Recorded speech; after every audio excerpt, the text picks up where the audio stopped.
5 میں اب ثمرات ایمانی. پہلا ثمرہ کیا ہے؟ ما صاب من مصیبت الا باذن اللہ ومن یؤمن باللہ یہد قلبہ واللہ بکل شیء علیم.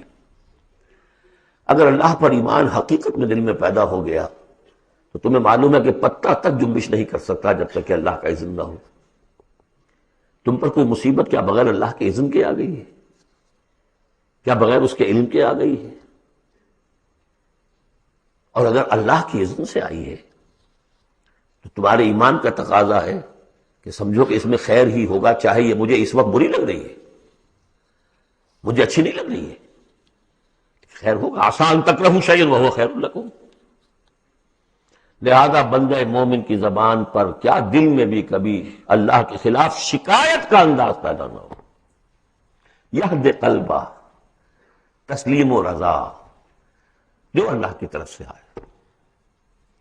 ہم بھی تسلیم کی خو ڈالیں گے، بے نیازی تیری عادت ہی صحیح. نہ شمد نصیب دشمن کے شمد ہلاک تیرت، سر دوستاں سلامت کے تو خنجر آزمائی. اے اللہ جو تیری طرف سے خیر، بیدک الخیر.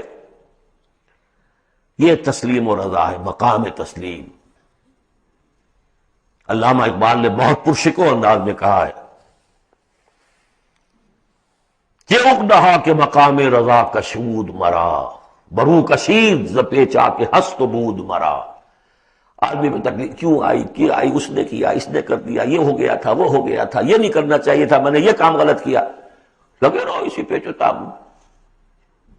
بندہ مومن کہتا ہے جو آیا میرے رب کے حکم سے آیا. کوئی بھی ذریعہ بن گیا ہو وہ ٹھیک ہے، اس کے بدلہ لے وہ ٹھیک ہے، وہ قانون کا معاملہ ہے. وَلَكُمْ فِي الْقِصَاصِ حَيَاةٌ يَا أُولِي الْأَلْبَابِ. اللہ کے خلاف شکایت نہیں. مرو کشید نہ پیچا کہ ہست و بود مرا، یہ ہے، یہ تھا، یہ کیوں ہو گیا، یہ کیسے ہو گیا. اس سارے چکر سے مجھے نکال لیا. کس چیز نے نکال لیا؟ کہ اقدہا کے مقام رضا کشود مرا. یہ مقام رضا نے کیسے کیسے میرے عقدے حل کر دی. اب میں تفصیل میں جا نہیں سکتا، اس پر میرے بڑے بڑے کیسز موجود. یہ بتانا میں بھول گیا ہوں آپ کو کہ وہ جو منتخب نصاب جس کا میں تذکرہ کرتا آیا ہوں، یہ ساری صورتیں ان میں داخل ہیں. یہ اس کا چوتھا حصہ جو تھا سورہ صف، سورہ جمعہ، سورہ تغابن، سورہ منافقون، اور یہ سورہ تغابن دوسرے حصے کی صورت ہے. یہ ایمان کی حقیقت پر سورہ فاتحہ، سورہ آل عمران کی آخری آیات، سورہ نور کی آیات نور، اور پھر یہ تغابن.